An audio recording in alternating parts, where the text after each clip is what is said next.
credit to Hampton. I thought they had a really good plan, ran the ball extremely well. We had a hard time slowing them down that way. Their quarterback made some plays with his legs, and that was the difference in the game. They ran the ball, kept time of possession. I thought our quarterback, for his first outing as a G-man, did extremely well, took care of the ball, made some plays, distributed the ball. We just got to find a way to get it in the end zone one more time. When it's your first game, you're always going to have concerns going into the, maybe you've seen things in practice that you might have concern that'll show up in the game. Was there anything that you saw in the game from concerns that you might have had going in that maybe might have cost you the game? Well, I just think their scheme. They're big splits, quarterback that's athletic, that can run, and that was the difference. His ability to make plays with his legs. I mean, he had 2 rushing touchdowns. He made some key third downs for him rushing the ball, talking about their quarterback. Hadn't seen a lot of that, in training camp, so I think that was something that they did extremely well and took advantage of it. I did want to get your thoughts on late call in the game. Who? The late holding call in the game. It was kind of controversial. Well, the biggest call to me was the turnover we thought we had. I thought it hit the guy's arm. We thought it was clear, even the way the ball ricocheted off. But they said the angle was what they saw. Even the replay that they showed, it looked like that. But at the end of the day, they made the call. We have to live with it.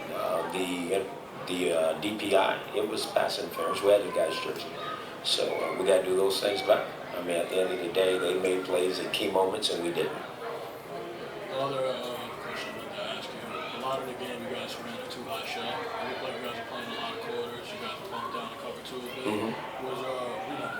Were you pretty much going into this game, were you afraid of kind of the speed they had on the outside, knowing Hampton's got some players? Well, they have good skill, but that's not what concerned us. What concerned us is their ability to. We thought 7 would be the starter. 7 wasn't the starter. Number 1 was. He played a lot for him, but he's a guy that can rush the football. So it's like having another running back in the backfield that can throw. And so he gives them, that advantage that way. And kudos to them. They figured it out.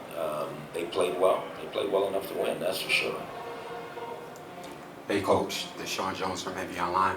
I know there's no moral victories in a loss, but today was pretty big for HBCU culture and football.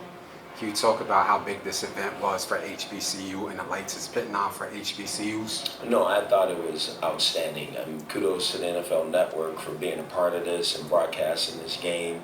Kudos for all the hospitality here in New Jersey. They were outstanding. Our players had an unbelievable experience to and through the game. I thought everything was done first class, and I would hope that they continue this game in the future because I think it's a tremendous opportunity to showcase your school. We got a chance to have people see exactly what Grambling State University is, and hopefully people have seen something that they really like. Hey, Coach, your offense was pretty fast, like quick strike. In some cases, do you wish maybe you had pulled it back a little bit at some point? Because you were striking quick. No, we need to strike quicker. No, at the end of the day, when I really look at this, the difference in the game is they ran for 279 yards and we rushed for 100 yards. There's the difference right there. I mean, that's a huge difference. That means your defense is out there quite a bit, and that's the physical part of the game. They dominated that part. We got to get better. There's no way I feel that we should have someone rush for 279 yards against us, regardless of who it is. To build on that a bit, I wanted to ask you, what was the message to your team to keep them composed? It seemed like you guys did a lot of good things, but at times you guys couldn't find the rhythm. You guys would come down, make a good play, they come down, answer it. What was your message to them, especially after halftime? They come out, right down, score, and it just seemed like Hampton just kept getting back at it. Oh, right. We needed to make a stop. My message to them at halftime was, let's go play G-men football, and I thought we did that in the second half. There were some calls that we just mentioned that I thought obviously had a huge impact in the game, whether good or bad, doesn't matter.